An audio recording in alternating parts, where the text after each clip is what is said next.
There is a specific kind of confusion that is hard to put into words. The feeling that something is wrong in a relationship but you cannot prove it. The feeling that a person is treating you differently but nobody else seems to notice. The feeling that you are being smiled at while being subtly, carefully, deliberately excluded. And then the self-doubt that follows. Maybe you are imagining it. Maybe you are too sensitive. Maybe it is something you did. It is almost never something you did. Some people carry a quiet hostility towards certain individuals that has almost nothing to do with anything those individuals have actually done. It is not rational. It is not fair. But it is real. And the reason it is so hard to name and so hard to confront is that it almost never announces itself directly. It does not come in the form of open conflict or honest confrontation. It comes in patterns.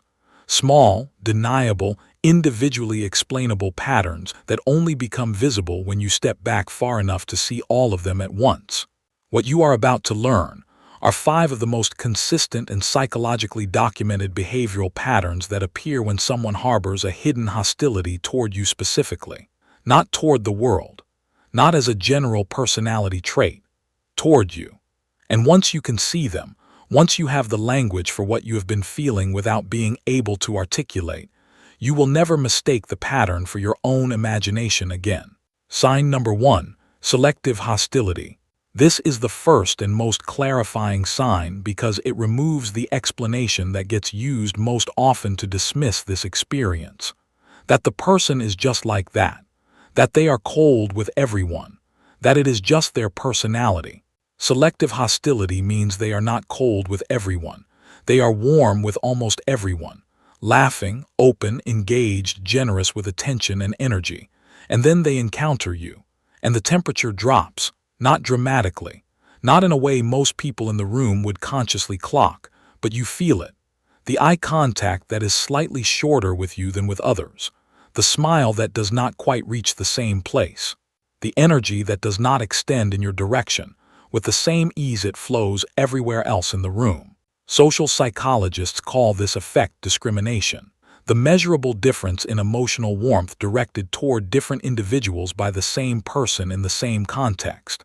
And when that differential is consistent, when it appears every time regardless of your behavior, regardless of the conversation, regardless of your effort to be warm and engaging yourself, it is no longer an off day. It is a policy. The gut always knows this before the mind is ready to accept it. You find yourself working harder in this person's presence to earn the same warmth they give others effortlessly.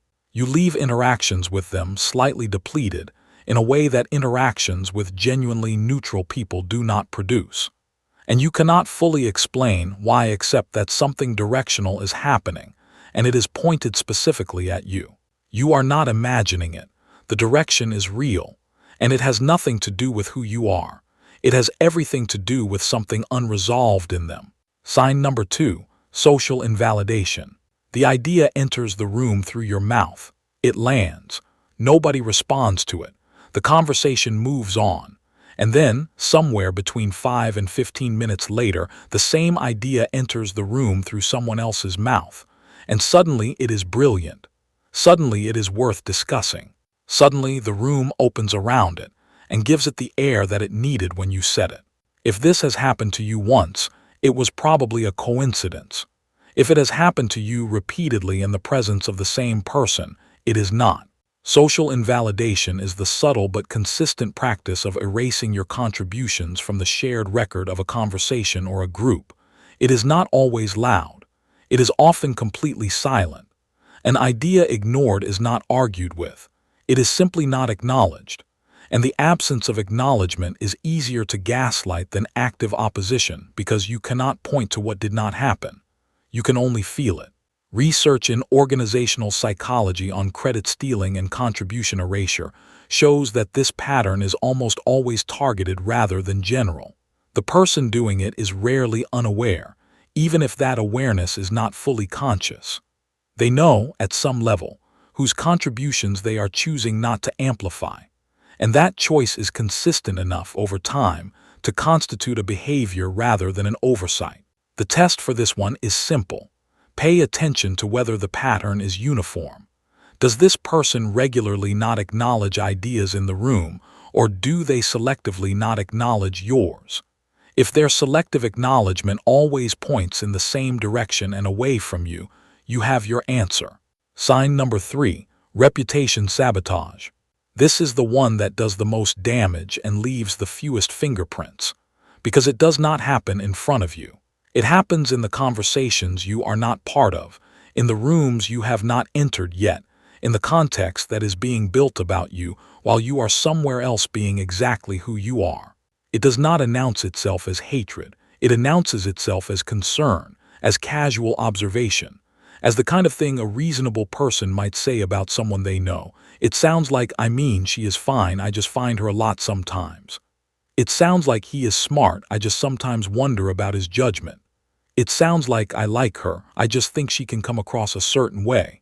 Nothing defamatory, nothing provable.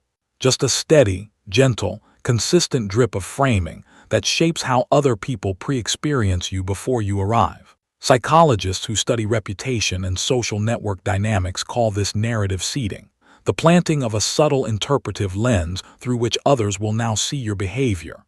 And the cruelty of it is that it works even when the things being said are technically true, because the selection of which truths to emphasize, which moments to cite, which version of you to present in your absence, is itself an act of editorial hostility. You will often detect this not from anything you can directly observe, but from small behavioral changes in people who spend time around the person who resents you. A slight coolness that was not there before. A hesitation that did not exist last week. The feeling of arriving into a room where a version of you preceded you, and it was not the version you would have chosen. Sign number 4, success resentment. You achieve something. Something real, something worth celebrating, something that took work and courage and time. And you watch the faces around you in that moment, and most of them light up. And then there is that one face. The one where something flickers across it in the half second before the performed response arrives. Not joy, not pride on your behalf, something tighter and quicker than that. And then the sentence comes. "Oh wow, congrats," with the energy of someone reading a utility bill. Or worse, the almost compliment that finds a way to contain a doubt. "That is amazing. I did not even know that was something you were going after." Psychologists call this benign envy's darker sibling, malicious envy. The distinction is important. Benign envy motivates. It says, "I want what you have and I am going to work for it." Malicious envy resents. It says, "I do not want you to have what you have, and your having it says something threatening about me." And the behavioral signature of malicious envy is almost always the same. A congratulation with no warmth in it. An acknowledgement with an asterisk. Or, in the most honest moments, simply silence where celebration should have been. What makes this one particularly important to recognize is the clarity it offers. Because a person who is genuinely indifferent to you has no emotional reaction to your success. They can celebrate it easily because it means nothing to them one way or the other. But a person who cannot celebrate your success, whose body betrays them in the moment of your achievement, is a person who has an investment in your position. And that investment is not in your favor. Sign number 5, the exclusion pattern. Plans that form while you are standing nearby. Conversations that pause or shift when you approach. The group that somehow always coalesces in ways that leave you on the periphery looking like the arrival rather than the member, and always with the same person at the center of the geometry. This is the quietest sign, and often the last one people are willing to accept as intentional, because exclusion is easy to rationalize. Timing, coincidence, the natural way groups form. But social exclusion research from Kipling Williams at Purdue University is unambiguous about one thing. Humans register exclusion in the brain through the same neural pathways that process physical pain. The experience is real, and the body knows the difference between accidental and directed. When the exclusion is consistent, when the geometry of a group always seems to position you the same way in the presence of the same person, stop explaining it away. Patterns do not happen accidentally over and over again in the same direction. Now here is the thing that holds all 5 of these signs together. None of them are your fault. That is not a consolation. That is a fact with psychology behind it. Hidden hostility of this kind, the kind that is selective and covert and consistent, is almost always rooted in something the other person is carrying that predates you and would have found a target with or without your existence. Insecurity, comparison, unresolved feelings about what your presence or your success or your ease represents to them. You did not create their resentment. You simply became the mirror it chose to point itself at. And once you can see the 5 signs clearly, once you stop mistaking the pattern for your imagination, you get to make a choice. Not about them, about yourself, about how much of your warmth and your energy and your openness you are willing to keep offering toward a direction that has been quietly decided against you. The most powerful thing you can do with this knowledge is not confrontation. It is clarity. Clarity about who you are spending yourself on and whether the ledger is honest. Not everyone deserves access to the full version of you, and recognizing who does not is not hardness. It is wisdom.